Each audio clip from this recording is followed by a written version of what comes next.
نحمده ونصلي على رسوله الكريم أما بعد فقد قال رسول الله صلى الله عليه وسلم الإيمان بضع وسبعون شعبة أعلاها شهادة أن لا إله إلا الله وأن محمد رسول الله وأدناها إماطة الأذى عن الطريق والحياء شعبة من الإيمان أو كما قال النبي عليه الصلاة والسلام।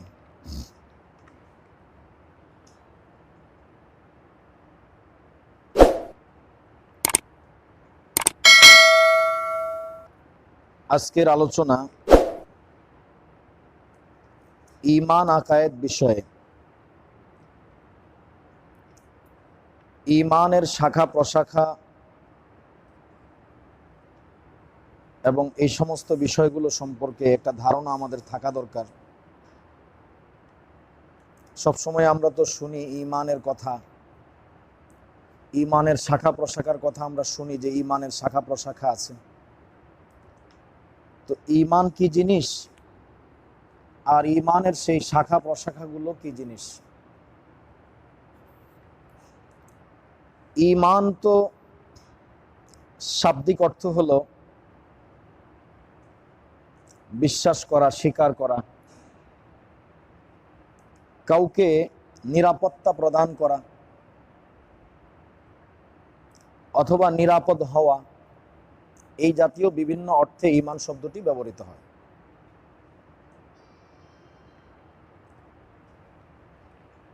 ইসলাম এবং শরীয়তের পরিভাষায় ঈমান হলো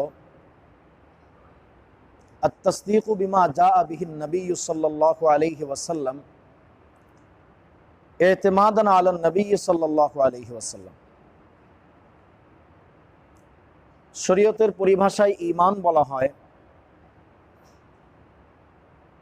নবী করিম সাল্লাল্লাহু আলাইহি ওয়াসাল্লাম যা কিছু নিয়ে এসেছেন এই সবগুলোকে সমর্থন করা, মনে প্রাণে বিশ্বাস করা, মুখে স্বীকার করা,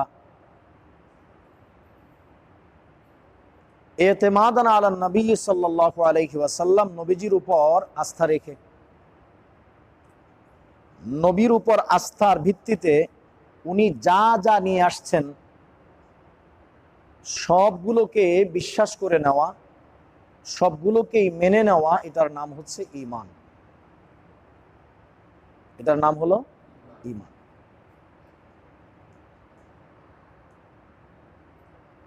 এই তো হলো ঈমানের সংজ্ঞা। ঈমান কাকে বলে? তো ঈমানের একটা দাবি আছে। ঈমানের দাবি কি? আমি যখন এই কথাটা স্বীকার করলাম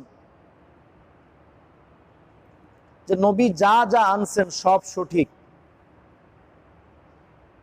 এই কথাটা আমি নবীর উপর আস্থা রেখে এই কথাটা স্বীকার করে নিলাম।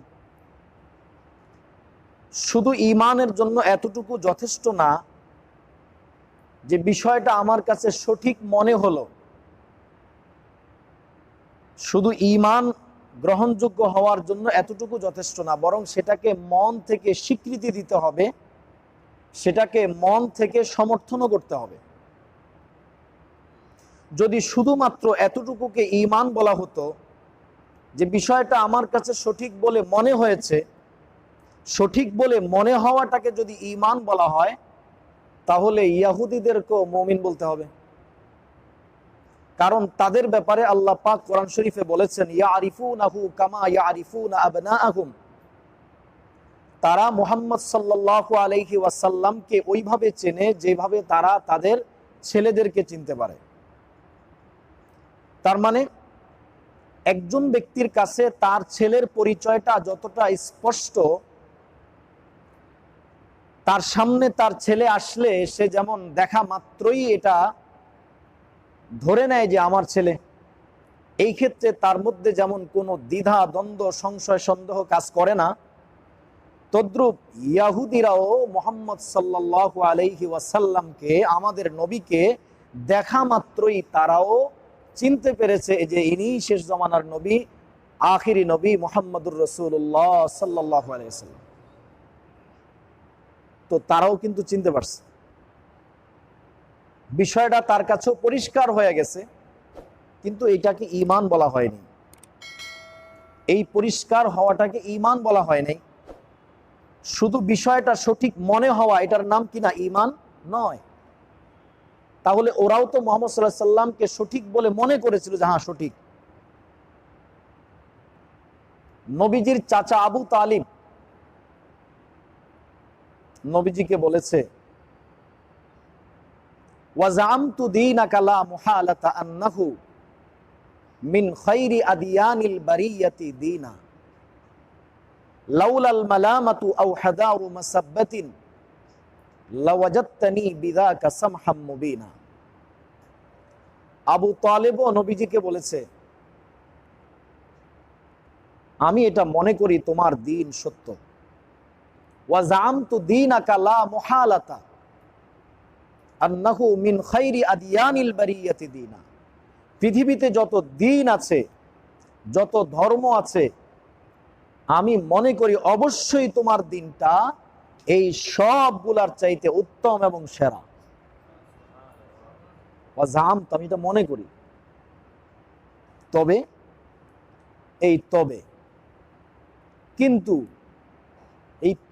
কিন্তু যদি এই বিষয়গুলো যখন যোগ হয়ে যায়, তখনই মূল জিনিসটা আর মূল জিনিস থাকে না। তবে আগে যা বলছিল ঠিক ছিল, কিন্তু এখন পরে আইসা তবে যোগ করে দিস। তবে যোগ করে কি বলে, লাউলাল মালামাতু আও হাদারু মাসাব্বাতিন, যদি তিরস্কার আর গালমন্দের ভয় না থাকতো, মক্কার মানুষেরা আমাকে তিরস্কার করবে, আমাকে গালমন্দ দিবে, এই ধরনের কোনো আশঙ্কা যদি আমার না থাকতো, তাহলে তুমি তোমার এই দ্বীনের একজন উত্তম অনুসারী, স্পষ্ট একজন অনুসারী, প্রকাশ্য একজন অনুসারী হিসাবে আমাকে পেতে। শুধু এই কারণে আমি অনুসরণ করতে পারলাম না। তো আবু তালেবও নবীজি যে সত্য এবং তার আনিত দ্বীনটাও যে সত্য, এটা বুঝতে পেরেছিল। ইহুদি সম্প্রদায়ও নবীজি সত্য নবী এবং তার আনিত বিষয়গুলো হক এবং সঠিক, এটা বুঝতে পেরেছিল। শুধু বুঝতে পারা এটা ঈমান নয়, বুঝার পরে সেটাকে সমর্থন করা, সেটাকে গ্রহণ করা, এটার নাম হলো ঈমান। এটার নাম কি? বুঝে অনেকেই বুঝে, কিন্তু এটা দিল থেকে কবুল করে না। তাসলিম যাকে বলে, সমর্থন করা, মেনে নেওয়া যেটাকে বলে, এটা অনেকেই করে না। যে করে সে মুমিন, আর যে করে না সে মুমিন নয়। এজন্যই ইহুদিরা মুমিন হতে পারে নাই, এজন্যই আবু তালেব মুমিন হতে পারে নাই। বুঝেছে কিন্তু সেটাকে দিল থেকে সমর্থন করে নাই, মেনে নেয় নাই। এটাকে তাসলিম করতে হবে, মেনে নিতে হবে, তাহলেই তাকে বলা হবে মুমিন। তাহলে কি বলা হবে? শুধু বুঝতে পারার নাম ঈমান নয়, বুঝলেই মুমিন হয়ে যায় তা নয়। তাহলে তো ওরাও কি হতো? মুমিন হতো। হ্যাঁ, ইহুদিদের মধ্যে কেউ কেউ মুমিন হয়েছে, যেমন বিখ্যাত সাহাবী হযরত আব্দুল্লাহ ইবনে সালাম রাদিয়াল্লাহু তাআলা আনহু, ইহুদি একজন বড় আলেম ছিলেন। তো উনি এই আয়াতের ব্যাখ্যায় বলেছেন যে আমি মুহাম্মদ সাল্লাল্লাহু আলাইহি ওয়াসাল্লামকে যখন দেখেছি, তাওরাতে ওনার পরিচয় পরিচিতি যা কিছু পেয়েছিলাম, এত বেশি ওনার পরিচয় পরিচিতি আমি দেখেছি তাওরাতে। এত ব্যাপক আলোচনা তাকে নিয়ে তাওরাতে করা হয়েছে যে আমি মুহাম্মদ সাল্লাল্লাহু আলাইহি ওয়াসাল্লামকে দেখা মাত্র চিনে ফেলেছি যে ইনি সেই নবী যার এত গুণাবলী, এত বিবরণ তাওরাতে স্পষ্টভাবে বলা হয়েছে। ইনি সেই নবী। উনি বলেন, ওয়া মারিফাতি লি মুহাম্মাদিন আশাদ্দু, বলে যে আমি আমার ছেলেকে দেখলে যতটা চিনি, মুহাম্মদ সাল্লাল্লাহু আলাইহি সাল্লামকে দেখা মাত্র তার চাইতে আরো ভালোভাবে মুহাম্মদ সাল্লাল্লাহু আলাইহি সাল্লামকে নবী হিসেবে চিনতে পেরেছি। তো ইহুদিরা চিনেছে, কিন্তু সকলে মানেনি, গ্রহণ করেনি, তাসলিম করেনি, সেটাকে দিল থেকে সমর্থন করেনি, যার ফলে তাদেরকে মুমিন বলা হবে না। মুমিন হওয়ার জন্য নবী যা আনছেন সেটাকে সত্য যেমন বুঝতে হবে, পাশাপাশি সেটাকে দিল থেকে সত্য বলে মেনে নিতে হবে। সত্য বলে উনি যা আনছেন, কোনো বিষয়ে আমার কোনো আপত্তি অভিযোগ থাকবে না। হ্যাঁ, বুঝতে না পারলে বুঝতে চেষ্টা করব। একটা হলো অভিযোগ, আর একটা হলো বুঝা, না বুঝতে পারা, দুইটা কিন্তু এক নয়। একটা হলো আমি বুঝতে পারতেছি না, আমি বুঝে নিব। আরেকটা হলো এটার ব্যাপারে আমার অভিযোগ আছে, আপত্তি আছে। দুইটা কি এক জিনিস? দুইটা এক জিনিস না। কোনো অভিযোগ থাকতে পারবে না, কোনো অভিযোগ থাকবে না। তিনি যা আনছেন, আমি বুঝি চাই না বুঝি, আমার বুঝে আসুক বা না আসুক, সবই সত্য, সবই হক। হয়তো আমি কোনোটা বুঝি না, যেটা আমি বুঝি না যিনি বুঝেন তার কাছে জিজ্ঞাসা করব। আল্লাহ তো বলেই দিয়েছেন, ফাসআলু আহলা যিকরি ইন কুনতুম লা তা'লামুন। যদি না জানো তাহলে যারা আহলে যিকির, আহলে ইলম, যাদের কাছে জানা আছে, যাদের কাছে এই বিষয়ে জ্ঞান আছে, তার কাছে যাও, তাকে জিজ্ঞাসা করো, ব্যাখ্যাটা বুঝে নাও, তার কাছ থেকে জেনে নাও। না জানলে জেনে নিতে হবে। না জানলে জেনে নেওয়া এটা অপরাধ না, কিন্তু অভিযোগ, আপত্তি থাকা, তার ব্যাপারে অভিযোগ থাকা, এটা হলো অপরাধ, এটা হলো অন্যায়। নবী যা নিয়ে আসছেন, আমি বুঝি চাই না বুঝি, আমার বুঝে আসুক না না বুঝে আসুক, সর্বাবস্থায় আমি এটা মনে প্রাণে বিশ্বাস করব, মেনে নিব যে এটা সত্য, যার আনিত বিষয়ের মধ্যে কোনো ভুল ত্রুটি কিছুই নেই। এগুলো সব ভুল ত্রুটির ঊর্ধ্বে। হ্যাঁ, এগুলোকে আল্লাহ পাক সবগুলোকে ঠিকঠাক করেই পাঠিয়েছেন। এখানে সংযোজন বিয়োজনের আমাদের কোনো হাত নাই, আমাদের কোনো দখল নাই, সব সঠিক, সবগুলোই আমাকে মানতে হবে। এটা হলো ঈমান, এটা হলো ঈমান। তাহলে ঈমান কাকে বলে বুঝছি তো? তা না হলে যদি শুধু বিশ্বাস করা হয়, ঈমানের অর্থ যদি বলা হয় বিশ্বাস করা, তো এরকম বিশ্বাস তো মনে মনে অনেকেই করে। ইহুদিরাও অনেকে বিশ্বাস করে, আবু তালেবও বিশ্বাস করেছিল, বর্তমান সময়ের অনেক মুশরিকরাও এরকম বিশ্বাস করে। বলে এতটুকু বিশ্বাসের কারণে ঈমান বলা হবে না, আর এই বিশ্বাসের কারণে ব্যক্তিকে মুমিনও বলা হবে না। এটা বুঝার পাশাপাশি, জিনিসটা পরিষ্কার হওয়ার পাশাপাশি, সত্য বলে যখন সে বুঝলো, বুঝার পরে দিল থেকে সেটাকে সমর্থন করতে হবে, তাসলিম করতে হবে, গ্রহণ করতে হবে, তাহলেই সেটাকে ঈমান বলা হবে।